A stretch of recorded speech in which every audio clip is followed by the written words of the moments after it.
넷플릭스에 Alone이라는 서바이벌 시리즈가 있습니다.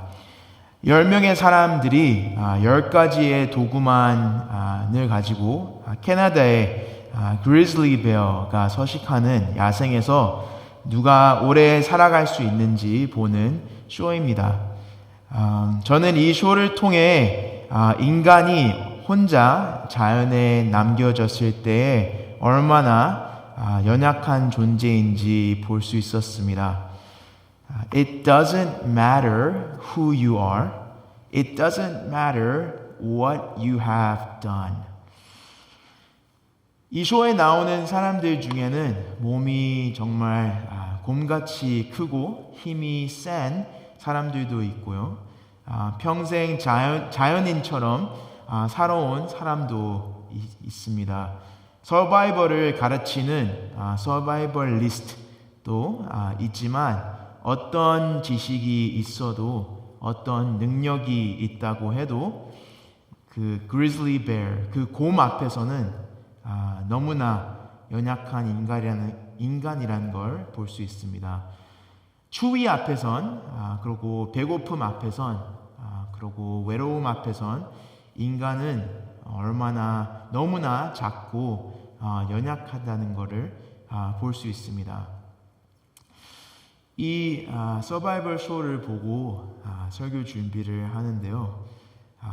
그리즐리 베어보다도 추위보다도 사탄의 유혹 앞에 선 인간은 너무나도 연약한 존재인 것을 볼 수 있습니다.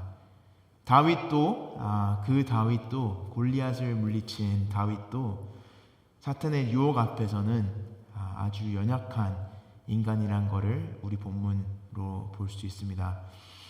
오늘 본문은 교회를 열심히 다니고 성경 공부를 꾸준히 해온 성도에겐 꽤 익숙한 성경 이야기일 거라고 생각이 듭니다.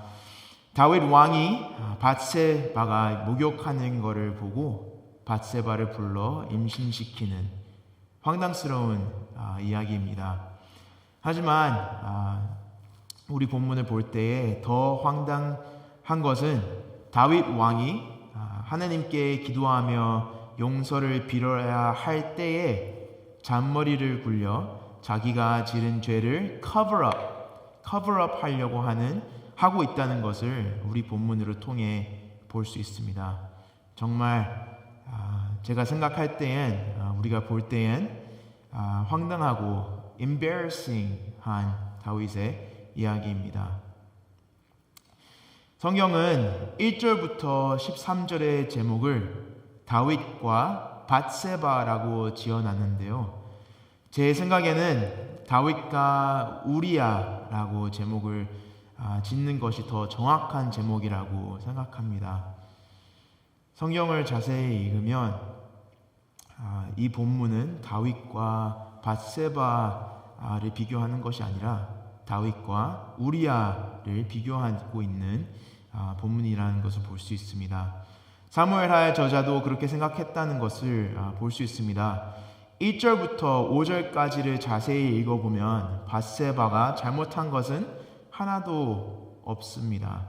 쓰여져 있지 않습니다. 물론 밧세바도 잘못한 것이 있고 결혼한 여자로서 다윗과 같은 죄를 지은 것이지만 사무엘하의 저자는 밧세바에 대해서는 많은 내용을 말하고 있지 않습니다. 성경의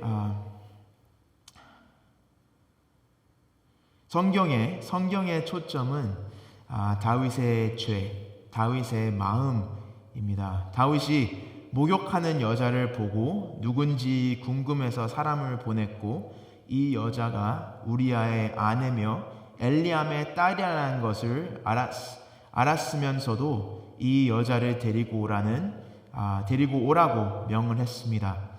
성경은 다윗이 한 일을 강조하고 있습니다. 1절을 보면 다윗은 예루살렘에 그대로 있었다라고 나와 있고요. 2절을 보면 저녁 때에 다윗이 그의 침상에서 일어나 라고 나와 있습니다. 3절을 보면 다윗이 사람을 보내 그 여인을 알아보게 하였더니 라고 나와 있고요. 또 4절을 보면 다윗이 정령을 보내어 그 여자를 자기에게 데려오게 하고 라고 계속 성경은 다윗이 어떻게 했는지 얘기합니다. 그러다가 5절에 밧세바가 어떻게 한지 나오지만 성경은 5절에 이렇게 내용을 쓰고 있습니다. 그 여인이 인심하매라고 쓰여 있는데요. 이 여인의 이름이 벌써 알려졌지만 사무엘하의 저자는 밧세바의 이름을 사용하지 않고 그냥 여인이라고 얘기하고 있습니다. 이것은 밧세바의 행동들이 이 죄를 낳았다보다는 이 죄에 대해선 다윗 왕의 책임이 훨씬 크다는 것을 뜻하고 있다고 저는 생각합니다. 다윗이 이렇게 했고 다윗이 저렇게 했다는 것을 보이고 있다고 생각됩니다. 다윗은 이스라엘의 왕으로서 하나님과 누구보다도 더 친밀한 관계를 나누고 있어야 했지만 그 누구보다도 더 embarrassing한 모습을 보여주고 있습니다. 우리가 생각할 때에는 다윗 왕은 밧세바가 임신을 했다는 소식을 들은 후에 바로 하나님께 자신의 죄를 자백하고 용서받기를 기도했어야 하는데 다윗은 그렇지 않습니다. 이 임신을 했다는 소식을 듣고 6절에 나와 있습니다. 다윗이 요압에게 기별하여 헷 사람 우리아를 내게 보내라 하매 다윗은 바로 잔머리를 굴립니다. 우리아가 전쟁에 나아가 있으니 집으로 와서 쉬게 하고 우리아가 집에서 쉬다가 자기 아내인 밧세바랑 잔다면 나중에 밧세바가 아이를 낳을 때에 우리아는 그 아이가 자기의 자식으로 착각할 수 있겠지라는 생각을 다윗이 합니다. 우리가 생각하면 너무 기분이 나쁘고 너무나도 once again embarrassing한 계획이 아닌가요? 다윗은 왜 이렇게까지 하나님의 자비를 구하지 않고 자기의 생각대로만 행동을 할까요? 다윗은 우리가 볼 때엔 성경이 얘기할 때엔 다윗은 초점을 잃었습니다. 사무엘하 7장에서는 다윗이 하나님을 찬양하며 이렇게 기도했습니다. 여호와여 주는 위대하시니 이는 우리 귀로 들은 대로는 주와 같은 이가 없고 주 외에는 신이 없음이니이다 라고 다윗이 기도를 했습니다. 하지만 우리가 읽고 있는 11장의 다윗은 초점을 잃은 주 외에는 신이 없다고 했지만 자기 자신이 신이 되어 있는 자신의 죄를 자신의 힘으로 지워버리려고 애쓰는 다윗 왕이 되어 있습니다. 다윗은 자기가 저지른 죄를 잔머리로 덮어버리려고 하고 있습니다. KCQ 성도 여러분, 우리의 죄를 용서받으려면 어떻게 해야 하는지 아십니까? 우리는 잔머리를 굴리고 우리 스스로의 힘으로 우리의 죄를 씻을 수 있습니까? 에베소서 2장 8절에는 오직 믿음으로 라고 나와 있습니다. 너희는 그 은혜에 의하여 믿음으로 말미암아 구원을 받았으니 이것은 너희에게서 난 것이 아니요 하나님의 선물이라. 아멘. 다윗은 이 사실을 알지 못했을까요? 믿음으로 하나님께 기도하면 하나님의 은혜와 자비를 구했다면 용서를 받을 수 있다는 사실을 다윗은 모르고 있었을까요? 그래도 믿음으로 골리앗과 싸워 이긴 다윗인데 15년 동안 하느님만을 의지하며 사울에게 쫓겨다니던 다윗인데 정말 몰랐을까요? 저는 다윗이 이 사실을 당연히 알고 있었다고 생각합니다. 하지만 it doesn't matter who you are. It doesn't matter what you have done. We need God every day. 우리는 매일매일 유혹을 당하고 있고 매일매일 성경을 읽지 않고 기도의 삶을 살고 있지 않다면 언제든지 사탄의 유혹에 빠져들 수 있는 나약한 존재입니다. 매일매일 하나님과 함께 걷는 성경을 사랑하고 기도의 삶을 살아가는 KCQ 성도 여러분들이 되시길 기도합니다. 이렇게 비참한 모습의 다윗이 있다면 우리 모두가 닮아야 한 우리아의 모습도 있습니다. 우리아는 다윗의 30명의 용사 중에 한 명으로 전쟁에 나가 있었습니다. 이 우리아는 하나님의 나라의 백성으로 하나님의 지시를 따라 전쟁에 나가서 적과 싸우는 것을 하나님께서 주신 사명이라고 굳이 믿고 있었습니다. 그래서 전쟁에서 싸우다가 돌아왔지만 다윗이 집에 가서 아내와 쉬라고 해도 자기 집으로 가지 않고 자기 아내와 지내지도 않았습니다. 다윗이 이것을 듣고 생각했을 겁니다. 전쟁에서 돌아와서 왜 집으로 안 가고 있는 거야? 집에 가서 자기 와이프랑 자야지. 그래야지 내가 사는데. 왜 이러고 있는 거야? 라고 생각했을 겁니다. 생각만 한 것도 아닙니다.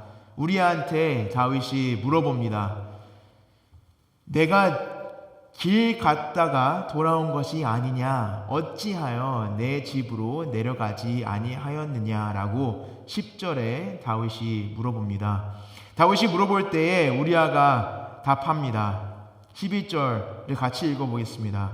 우리아가 다윗에게 아뢰되 언약궤와 이스라엘과 유다가 아영 중에 있고 내 주 요압과 내 왕의 부하들이 바깥들에 진치고 있거늘 내가 어찌 내 집으로 가서 먹고 마시고 내 처와 같이 자리이까? 내가 이 일을 행하지 아니하기로 왕의 살아계심과 왕의 혼이 살아계심을 두고 맹세하나이다 라고 써 있습니다. 언약궤와 이스라엘과 유다가 하나님과 하나님의 백성들이 나의 형제들이 동료들이 전쟁에서 싸우고 죽고 있는데 어떻게 내가 혼자 집에 가서 쉬고 먹고 마시고 내 처와 같이 자리이까? 라고 우리아가 다윗에게 답하고 있습니다. 자기 자신만을 생각하는, 자기 자신이 처한 상황만 생각하는 하나님께서 세우신 이스라엘의 왕에게 이렇게 우리아가 답했습니다. 다윗은 이 답을 듣고도 회개하지 않았습니다. 이스라엘의 왕은 하나님의 자비를 구하지 않고 결국에 우리가 다 알다시피 우리아를 죽이라는 편지를 써서 전쟁터에서 제일 어려운 곳에 우리아를 보내버립니다. 이 다윗은 초점을 잃은 골리앗을 이겼던 한때 여호와 마음에 맞는 사람, 여호와께서 이스라엘의 지도자로 삼으신 초점을 잃은 다윗입니다. KCQ 성도 여러분, 다윗의 문제는 언제든 우리의 문제가 될 수 있습니다. It doesn't matter who you are. It doesn't matter what you have done. 우리는 매일매일 하나님께 의지해야 하는 존재입니다. 오늘도, 내일도, 다음 주도, 내년도 하나님을 만날 그날까지 매일매일 하나님과 걸어가는 하나님의 은혜와 자비와 사랑을 매일매일 의지하는 성도 여러분들이 되시길 주님의 이름으로 축원합니다.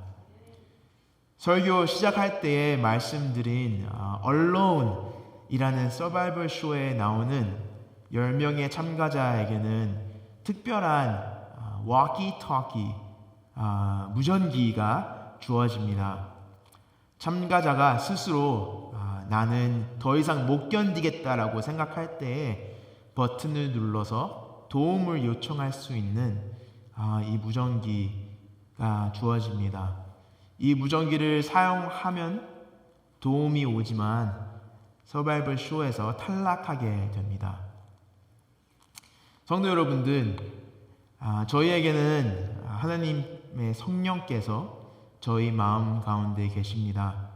어떤 유혹 앞에서라도 기도하시길 축원합니다. 예수님의 이름을 외치며 기도하시길 축원합니다.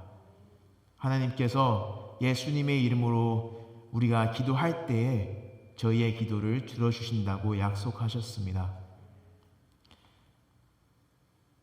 매일매일 하나님의 사랑, 은혜, 자비를 의지하며 예수님의 이름을 외치면서 기도하시는 모든 여러분들이 되시길 예수님 이름으로 축원합니다. 기도하겠습니다. 하나님 아버지 참 감사합니다. 오늘도 하나님을 의지할 수 있는 이 하루를 주신 것을 참으로 감사드립니다. 하나님 아버지, 우리는 너무나 연약한 존재입니다. 오늘도 사탄이 유혹하며 다가오면은 언제든지 넘어질 수 있는, 언제든지 죄를 지을 수 있는 존재입니다. 하나님 아버지, 오늘도 내일도 언제든지 매일매일 하나님을 의지하며 하나님 앞으로 기도하면서 나아가는 우리 KC교회 성도 여러분들이 될 수 있도록 도와주시옵소서. 예수님 이름으로 기도드립니다. 아멘.